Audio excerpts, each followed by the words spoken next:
സ്വാമി ശരണം അയ്യപ്പ. പ്രിയപ്പെട്ടവരെ എല്ലാവർക്കും നമസ്കാരം. ഞങ്ങള് ശബരിമലയിലേക്ക് നടന്നു പോകുന്ന ആ പാതയിലൂടെ സഞ്ചരിച്ചുകൊണ്ടിരിക്കുമ്പോൾ ഒരു അപൂർവ കാഴ്ചകൾ, അതായത് നമുക്ക് കാണാൻ കിട്ടാത്ത തരം കാഴ്ചകളാണ് കണ്ടുകൊണ്ടിരിക്കുന്നത്. അതിൽ തന്നെ ഞങ്ങൾ അമ്പരപ്പിച്ച കുറച്ച് സ്വാമിമാരെ മാളികപ്പുറങ്ങളെ ഒന്ന് കാണിക്കുകയാണ്. തിരുവനന്തപുരത്തു നിന്നും 5 പേരായിട്ട് വന്ന, അവരുടെ കൂടെ വേറെ ആണുങ്ങൾ ആരുമില്ല, 5 പേരായിട്ട് വന്ന അമ്മമാരാണിത്.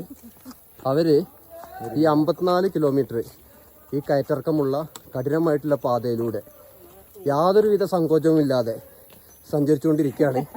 നമുക്ക് വളരെ അഭിമാനം തോന്നിയൊരു നിമിഷമാണിത്. ഇതാ തിരുവനന്തപുരത്ത് നിന്ന് വന്ന, വെമ്പായത്തു നിന്ന് വന്ന അമ്മമാരാണ്. അമ്മയുടെ പേരെന്ന് പറഞ്ഞാല് വിമല. ഇതാ തൊട്ടടുത്ത് ഇതാ ജ്യോതിഷ്മതി.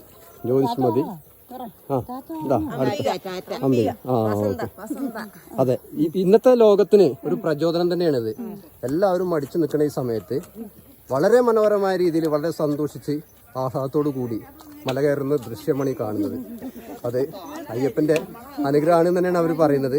എന്തായാലും ഈ അനുഗ്രഹം തീർച്ചയായിട്ടും അവർക്ക് ഉണ്ടാകട്ടെ. അവർക്ക് നല്ല രീതിയിൽ ദർശനമൊക്കെ കിട്ടി. അതെ അതെ അതെ അതെ അതെ, ചെറുപ്പക്കാർ വരെ കിതച്ചുകൊണ്ടിരിക്കുന്ന സമയത്താണ് അവർ വളരെ മനോഹരമായിട്ട് ഈ യാത്ര പൂർത്തിയാക്കാൻ ശ്രമിച്ചുകൊണ്ടിരിക്കുന്നത്. അയ്യപ്പൻ്റെ എല്ലാവിധ അനുഗ്രഹവും ഉണ്ടാകട്ടെ. അതുപോലെ നിങ്ങളുടെ പ്രാർത്ഥനയൊക്കെ അവർക്ക് വേണം. എന്തായാലും അടുത്ത ഒരു അപ്ഡേഷനുമായിട്ട് വരാം. അതുവരെ നന്ദി.